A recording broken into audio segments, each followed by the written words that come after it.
तुझ्यात हरवले मी भाग 43. रात्रभर कैलास काकांशी झालेल्या गंभीर चर्चेनंतर सकाळी 7:30च्या सुमारास आदित्य शांतपणे सायलीच्या घराकडे निघाला.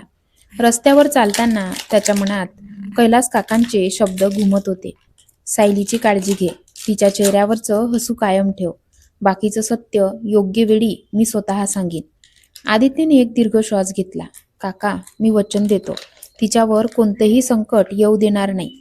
घरासमोर पोहोचताच त्याने दार हळूच उघडलं. आता आत पूर्ण शांतता होती.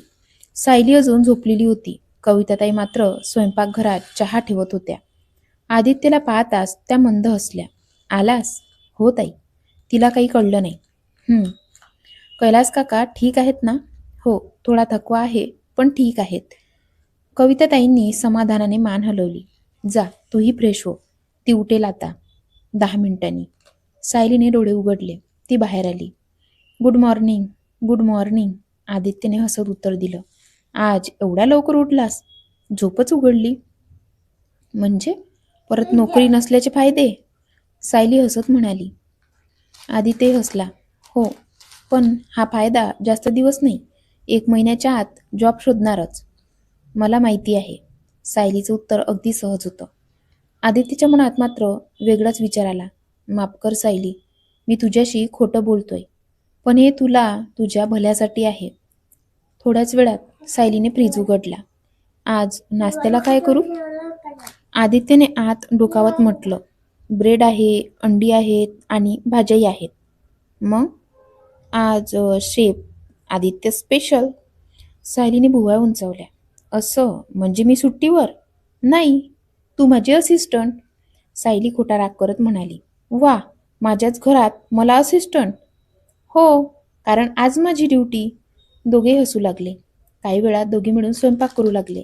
सायली भाज्या चिरत होती. आदित्य आमलेट बनवत होता. तेवढ्यात सायलीच्या गालावर पीठ लागलं. तिलाही ते लक्षातही आलं नाही. आदित्य काही क्षण तिच्याकडे बघत राहिला. त्याच्या चेहऱ्यावर नकळत हसू उमटलं. काय? सायलीने विचारलं. काही नाही. मग हसतोयस का? आरशात बघ. सायलीने समोरच्या काचेच्या कपाटात स्वतःकडे पाहिलं आणि गालावरचं पीठ दिसताच ती स्वतःच हसू लागली. अरे देवा. ती हाताने पुसणार इतक्यात आदित्यने टिश्यू उचलला. क्षणभर थांबला. मी. सायलीने त्याच्याकडे पाहिलं. 2 क्षण दोघे फक्त एकमेकांकडे पाहत राहिले. सायलीने काही न बोलता हलकसं मान डोलावली.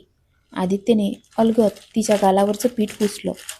दोघांच्या नजरा पुन्हा एकदा भिडल्या. क्षणभर वेळच थांबल्यासारखा वाटला. तेवढ्यात खोक खोक कविताताईंनी मुद्दाम खोकल्याचा आवाज केला. दोघेही पटकन भानावर आले. सायली लाजून दुसरीकडे पाहू लागली. आदित्यनेही लगेच गॅसकडे लक्ष दिलं. कविताताई मात्र मनातल्या मनात हसत होत्या. देवा, या दोघांच्या आयुष्यातली ही हसरी सकाळ अशीच कायम राहू दे. नाश्ता तयार झाला. तिघेही टेबलवर बसले. सायलीने पहिला घास घेतला आणि लगेच म्हणाली. वाह, खरंच छान बनवलंस. आदित्यने मिस्किलपणे विचारलं. म्हणजे आता रोज मीच बनवू? सायली लगेच म्हणाली. असं काही नाही. आज चांगला झाला म्हणून जास्त उडू नकोस. तिघेही मोठ्याने हसू लागले. नातं प्रेमाने नाही तर विश्वासाने फुलतं. आज आदित्य आणि सायलीच्या आयुष्यात तसाच एक छोटासा क्षण आला होता. दोघांनाही अजून त्यांच्या मनात काय सुरू आहे हे समजलं नव्हतं, पण नकळत एकमेकांच्या सहवासात त्यांना आनंद मिळू लागला होता. नाश्ता संपला. कविताताई आणि हरीजी आपापल्या कामाला लागले. सायली हॉलमधल्या सोफ्यावर बसून लॅपटॉप उघडून ऑफिसचं काम करू लागली. आदित्यनेही आपला मोबाईल उचलला आणि आपल्या खोलीत गेला. मी जरा फ्रेश होऊन येतो. हो, आणि हो, आज दुपारी उशीर करू नकोस, मला बाजारात जायचं आहे. Okay madam. दोघे पुन्हा हसले. आदित्य बाथरूममध्ये गेला. इतक्यात त्याचा मोबाईलवर बेडवरच राहिला. ट्रिंग ट्रिंग मोबाईल वाजू लागला. सायलीचं लक्ष सहज त्या आवाजाकडे गेलं. स्क्रीनवर नाव झळकत होतं. रोहित कॉलिंग. सायलीने मोबाईलकडे पाहिलं. क्षणभर तिच्या मनात विचार आला. उचलू का? पण लगेच तिने स्वतःलाच थांबवलं. नको, दुसऱ्याचा फोन उचलणं योग्य नाही. तिने मोबाईल तसाच ठेवला. कॉल कट झाला. 2 सेकंदांनी पुन्हा मेसेज आला. स्क्रीन उजळला. रोहित, कैलास काका वाट पाहत आहेत. वेळ मिळाला की ये. सायलीने मेसेज वाचण्याचा प्रयत्न केला नाही. तिने लगेच नजर दुसरीकडे वळवली. पण कैलास काका? हे नाव मात्र तिच्या मनात घर करून गेलं. थोड्याच वेळात आदित्य बाहेर आला. त्याने मोबाईलकडे पाहिलं. रोहितचा मिस कॉल आणि मेसेज. त्याच्या चेहऱ्यावर एक क्षण गंभीर भाव आले. तेवढ्यात सायलीने सहज विचारलं, कोणाचा फोन होता? आदित्य क्षणभर थांबला. एक मित्र आहे, रोहित. आदित्यने तिच्याकडे पाहिलं. हो, आणि हे कैलास काका कोण? हा प्रश्न ऐकून आदित्यच्या मनात एक धक्का बसला. पण चेहऱ्यावर काही न दाखवता तो हसला. रोहितचे काका आहेत असं. सायलीने मान हलवली. तुझी त्यांच्याशी चांगली ओळख दिसते. हो, थोडीफार. आदित्यने मुद्दाम विषय बदलला. चल ना, तू म्हणाली होतीस ना बाजारात जायचं आहे. सायली लगेच दुसऱ्या विषयावर आली. हो, आधी काम संपवते. दुपारी दोघे बाजारात निघाले. रस्त्यावर चालताना सायली अचानक एका छोट्याशा दुकानासमोर थांबली. तिथे रंगीबेरंगी कुंड्यांमध्ये फुलझाडं ठेवली होती. ती काही क्षण त्यांच्याकडे पाहत राहिली. आदित्यने विचारलं, आवडतात? सायलीच्या चेहऱ्यावर हलकंसं हसू उमटलं. खूप. मग घे ना. नको. का? ती काही क्षण शांत राहिली. ज्याचं आयुष्य किती दिवसाचं आहे हेच माहिती नाही, त्याने झाड लावून त्यांना जीव का लावावा? हे ऐकताच आदित्यच्या चेहऱ्यावर हसू नाहीसे झालं. त्याने तिच्याकडे पाहिलं. सायली? ती लगेच हसली. अरे, मी मजेत बोलले. पण तिच्या डोळ्यांतल्या क्षणभर दिसलेला वेदनेचा भाव आदित्यच्या नजरेतून सुटला नाही. काही माणसं हसत असतात, पण त्यांच्या हसण्यातही वेदना दडलेल्या असतात. आज सायलीने सहज बोललेलं एक वाक्य आदित्यच्या मनात खोलवर उतरलं. ज्याचं आयुष्य किती दिवसाचं आहे हेच माहिती नाही, हे फक्त विनोद होतं की तिच्या मनात लपलेलं एखादं मोठं सत्य? बाजारातून परत येताना आदित्यच्या मनात सायलीचं ते एक वाक्य सतत घुमत होतं. ज्याचं आयुष्य किती दिवसाचं हेच माहिती नाही, ते फक्त सहज बोललेलं वाक्य नव्हतं. त्या शब्दांमध्ये एक वेदना होती. जणू ती काहीतरी लपवत होती. घरी आल्यावर सायली थेट तिच्या खोलीत गेली. मी जरा फ्रेश होऊन येते. ठीक आहे. आदित्य हॉलमध्येच बसला. तेवढ्यात त्याच्या मोबाईलवर रोहितचा मेसेज आला. रोहित, कैलास काका बोलावत आहेत. जमलं तर आत्ताच ये. आदित्यने आजूबाजूला पाहिलं. सायली अजून खोलीतच होती. कविताताई स्वयंपाकघरात होत्या. तो हळूच त्यांच्या जवळ गेला. ताई, मी जरा बाहेर जाऊन येतो. कविताताईंनी त्याच्याकडे पाहिलं. कैलास काकांकडे. आदित्यने होकारार्थी मान हलवली. सायलीला काही सांगू? नको, मी अर्ध्या तासात येतो. काही वेळात आदित्य कैलास काकांच्या घरी पोहोचला.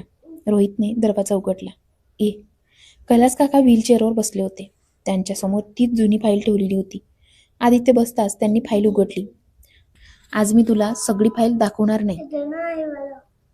मग? फक्त एक पान. त्यांनी एक जुनं पिवळं पडलेलं कागद बाहेर काढलं. त्या कागदावर एक जुन्या वर्तमानपत्राचं कात्रण चिकटवलेलं होतं. मोठा मतडा होता. नाशिकमध्ये रहस्यमय अपघात. एका लहान मुलीचा शोध सुरू. आदित्यने कात्रण काळजीपूर्वक वाचलं. त्याच्या बाजूला एक धुसर फोटो होता. फोटो स्पष्ट नव्हता. फक्त एका लहान मुलीच्या गळ्यातलं अर्ध लॉकेट स्पष्ट दिसत होतं. आदित्यच्या डोळ्यात आश्चर्य दाटलं. हे तर आपले लॉकेटसारखंच आहे. कैलास काकांनी शांतपणे उत्तर दिलं. सारखं नाही आदित्य, तेच आहे. खोलीत काही क्षण पूर्ण शांतता पसरली. आदित्यने पुन्हा फोटोकडे पाहिलं. म्हणजे त्या मुलीचं आणि या लॉकेटचं नातं आहे. कैलास काका काही क्षण गप्प राहिले. मग हळू आवाजात म्हणाले, हो, पण त्या मुलीचं नाव अजून सांगायची वेळ आलेली नाही. आदित्य निराश झाला. काका, प्रत्येक वेळी तुम्ही अर्धच सांगता. कैलास काका हलकेच हसले. कारण प्रत्येक सत्याची योग्य वेळ असते. रोहितने टेबलवर चहा ठेवला. आदित्य, घाई करू नकोस. या फाईलमध्ये जितकी उत्तरं आहेत तितकेच नवीन प्रश्नही आहेत. आदित्यने खोल श्वास घेतला. त्याला जाणवत होतं, ही केस दिसते त्यापेक्षा कितीतरी मोठी आहे. इतक्यात कैलास काकांनी अचानक विचारलं, सायली, आज पुन्हा चक्कर आली का? आदित्य दचकला. नाही, पण आज तिने एक विचित्र वाक्य बोललं. काय? ती म्हणाली, ज्याचं आयुष्य किती दिवसाचं आहे हेच माहिती नाही. हे ऐकताच कैलास काकांच्या चेहऱ्यावरचं हसू नाहीसं झालं. त्यांनी हळूच डोळे मिटले. त्यांच्या हाताने व्हीलचेअरवरचा आधार घट्ट पकडला. रोहितनेही काळजीने त्यांच्याकडे पाहिलं. काही क्षणांनी कैलास काका फक्त एवढंच म्हणाले, आदित्य, आतापासून सायलीला एकटी सोडू नकोस. हे ऐकून आदित्यच्या मनात काळजीचं वादळ उठलं. कधी कधी एखादं साधं वाटणारं वाक्यही मोठ्या रहस्याची चाहूल देतं. आज सायलीच्या एका वाक्याने कैलास काकांच्या मनातही भीती निर्माण झाली होती. आदित्यला अजून सत्य माहिती नव्हतं, पण त्याला एवढं नक्की समजलं होतं की सायलीच्या आयुष्यात काहीतरी असं आहे जे वेळ संपण्याआधी उलगडणं खूप गरजेचं आहे. कैलास काकांच्या तोंडून आतापासून सायलीला एकटी सोडू नकोस हे शब्द ऐकताच आदित्य काही क्षण शांत बसून राहिला. त्याने गंभीर नजरेने कैलास काकांकडे पाहिलं. काका, तुम्ही माझ्यापासून अजून किती गोष्टी लपवणार आहात? कैलास काकांनी दीर्घ श्वास घेतला. आदित्य, मी तुला खोटं कधीच बोललो नाही, पण सगळं सत्यही अजून सांगितलेलं नाही. का? कारण अजून योग्य वेळ आलेली नाही. आदित्यच्या चेहऱ्यावर नाराजी स्पष्ट दिसत होती. रोहितने मध्येच विषय हलका करण्याचा प्रयत्न केला. अरे बाबा, काका काही कारणाशिवाय काही लपवत नाहीत. पण आदित्य यावेळी शांत झाला नाही. माझ्याकडून सायलीची काळजी घ्यायला सांगता, तिच्या प्रत्येक हालचालीवर लक्ष ठेवायला सांगता, पण कारण मात्र सांगत नाहीत. जर मला काहीच माहिती नसेल तर मी तिचं रक्षण कसं करणार? कैलास काकांनी व्हीलचेअर पुढे सरकवली. त्यांनी आदित्यच्या खांद्यावर हात ठेवला. एक गोष्ट लक्षात ठेव, काही वेळा एखाद्या व्यक्तीला वाचवण्यासाठी तिच्या भूतकाळापेक्षा तिचा वर्तमान जास्त महत्वाचा असतो. सध्या तुझं काम फक्त तिच्या सोबत राहणं आहे. बाकीचं सत्य योग्य वेळी मी स्वतः सांगीन. आदित्यने काही उत्तर दिलं नाही. थोड्या वेळाने तो घरी परतला. दरवाजा उघडताच त्याला स्वयंपाकघरातून आवाज आला. आदित्य, आला का? सायली हसत बाहेर आली. तिच्या हातात पीठ लागलेलं होतं. इतका उशीर? आदित्यने स्वतःला सावरलं. एक मित्र भेटला होता. अच्छा. ती पुन्हा स्वयंपाकघरात गेली. ये, आज तुला माझी मदत करावी लागणार आहे. आदित्यही तिच्या मागे गेला. काय बनतंय? पोळी आणि पनीर. वा, पण एक अट आहे. काय? आज पोळ्या तू लाटणार. आदित्य मोठ्याने हसला. माझ्याकडून पोळ्या गोल होत नाहीत. मग आज शिक. काही वेळात दोघं स्वयंपाक करत होते. सायली पीठ मळत होती. आदित्य पोळी लाटत होता. पण प्रत्येक वेळी पोळीचा आकार वेगळाच निघत होता. एक भारताच्या नकाशासारखी, एक ढगासारखी, आणखी एक तर हृदयासारखी झाली.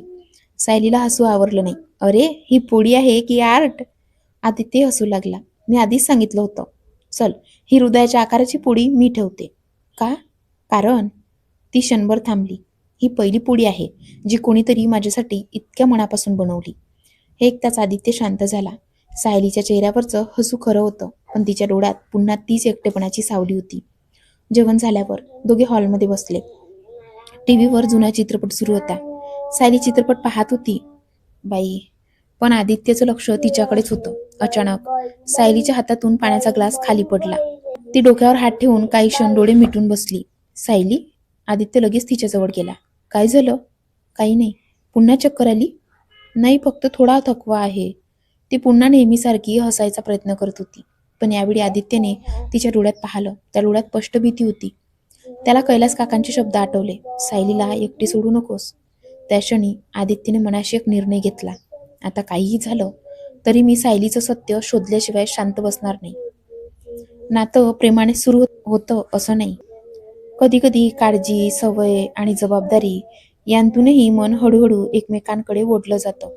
आज आदित्यला पहिल्यांदाच जाणवलं, तो फक्त कैलास काकांचं काम करत नव्हता.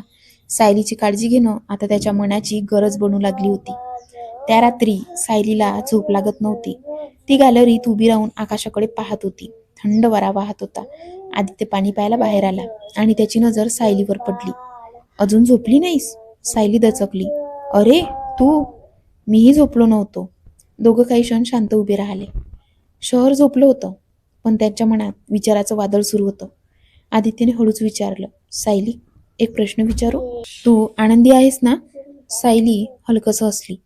हा प्रश्न अचानक का? माहित नाही. कधी कधी तुझ्या चेहऱ्यावर हसू असतं, पण डोळ्यात दुःख दिसतं. सायली काही क्षण शांत राहिली. तिने आकाशाकडे पाहिलं. प्रत्येक माणूस काही ना काही लपवत असतो आदित्य.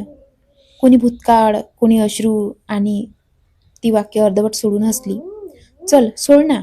आदित्य तिच्याकडे पाहतच राहिला. त्याला स्पष्ट जाणवत होतं, सायली आजही त्याच्यापासून काहीतरी लपवत आहे. तेवढ्यात सायलीचा तोल हलका गेला. आदित्यने क्षणाचाही विलंब न करता तिचा हात पकडला. ती थेट त्याच्या छातीकडे झुकली.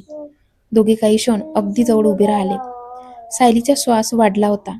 आदित्यच्या हृदयाचे ठोकेही वेगाने धडधडत होते. दोघांच्या नजरा पुन्हा एकदा भिडल्या. सायलीने हळूच स्वतःला सावरलं.